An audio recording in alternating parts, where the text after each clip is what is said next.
আসসালামু আলাইকুম। আমি আজকের আপনাদেরকে দেখাবো সুইডিশ রান্না। এখানে সুইডেনে লাক্স মাক্স যেটা স্যালমন ফিশ সেটা ওরা ডিনারে কিভাবে খায়, কিভাবে রান্না করে সেটা আমি দেখাচ্ছি। তাহলে আসুন শুরু করি। আর এখানে আমি কিছু সুইডিশ কথা ইউজ করব, কারণ এটা সুইডিশদের খাবার, ওরাও হয়তো দেখবে আমার চ্যানেলটা। এখানে আমি রসুন কুচিয়ে নিচ্ছি, সবার আগে ভিতলুক কুচিয়ে নিচ্ছি। রসুনটাকে ভালোভাবে এরকম কুচি কুচি করে নেব। এটা হচ্ছে সুইডিশরা এভাবে খায়। সুইডিশ রান্না খুবই স্বাস্থ্যসম্মতভাবে এরা তৈরি করে। এখন আমি একটু আদা কুচি করে নেব, ইঙ্গিফেরা,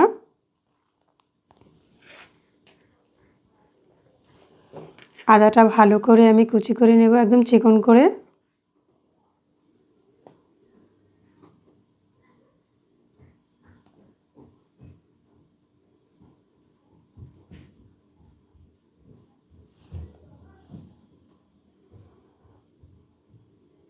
আমি ধনিয়া পাতাও কেটে নিয়েছি এক ফাঁকে, কুরিয়ান্দা।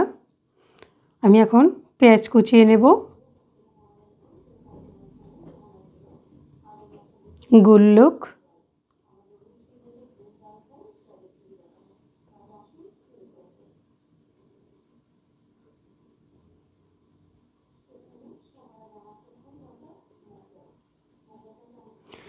আমি এখানে সালমান ফিশগুলোকে লাক্স মাছ জলে বলে যেটাকে সুইডেনে, এটাকে আমি এখন ব্ল্যাক পেপার দিয়ে আমি ভালো করে উপরে দিয়ে দিলাম গোলমরিচের গুঁড়ো কালো এবং লবণ দিয়ে দিলাম সাল্ট।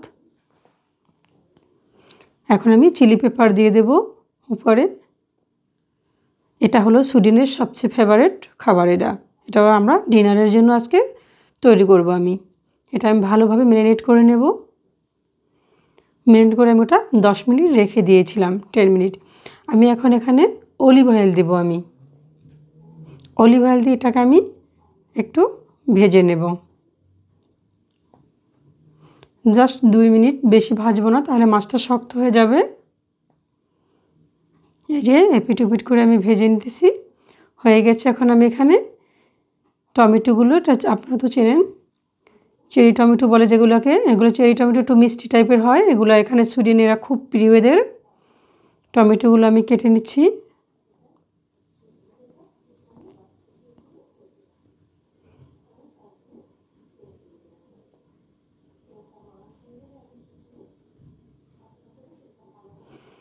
আমি রেড কালারের ক্যাপসিকাম দিয়ে দেব।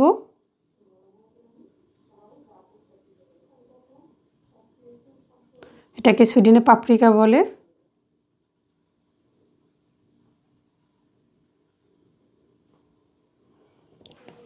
হয়ে গেছে আমার মাছগুলো ভাজা, আমি উঠিয়ে নিলাম। এখন আমি এখানে ভিতলুক দিয়ে দিলাম, রসুন কুচি।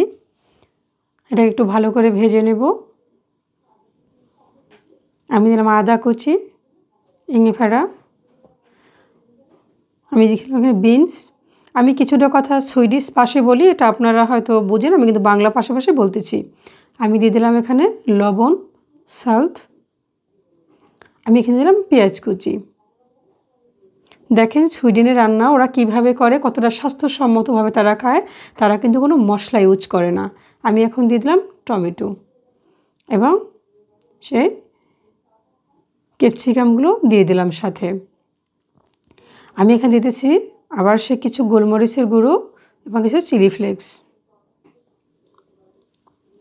আমি এখানে দেবো গ্রেদ্য। এটাকে সুইডেনে গ্রেদ্য বলে, এটা আর কি ফুল ক্রিম দুধ যেটা বাংলাদেশে বলে সেটা। সুইডেনের খাবারগুলো এরকম তারা তৈরি করে এবং এগুলো খুব পপুলার এখানে। ওটা কষানোর পরে যখন বিনসগুলো নরম হয়ে যাবে একটু, তখন আমি উপরে মাছগুলো বসিয়ে দেব। ঢাকনা দিয়ে 5 মিনিট রেখে দেব। 5 মিনিট পরে চলে আসলাম, দেখেন আমার মাছ কিন্তু হয়ে গেছে। এখন আমি ধনিয়া পাতা দিয়ে নামিয়ে ফেলবো। এটা হয়ে গেছে আমার সুইডিশ রান্না। দেখেন এটা কতটা সুন্দর এবং সুস্বাদু, সেটা আপনারা তৈরি করে খেলেই বুঝতে পারবেন। এটা কিন্তু খুবই স্বাস্থ্যসম্মত এবং সুইডেনে এগুলো তারা খায়। আমি দিয়ে দিলাম কিছু উপরে চিজ। এটা হলো তাদের প্রিয় খাবার এবং খুবই এখানের ঐতিহ্যবাহী খাবার। তাদের ডিনারের জন্য আমি তৈরি করেছি। তো আপনাদের ভালো লাগলে লাইক কমেন্ট শেয়ার করবেন প্লিজ। আপনারা আমার ভিডিওটাকে দেখবেন। আল্লাহ হাফেজ, ভালো থাকেন সবাই।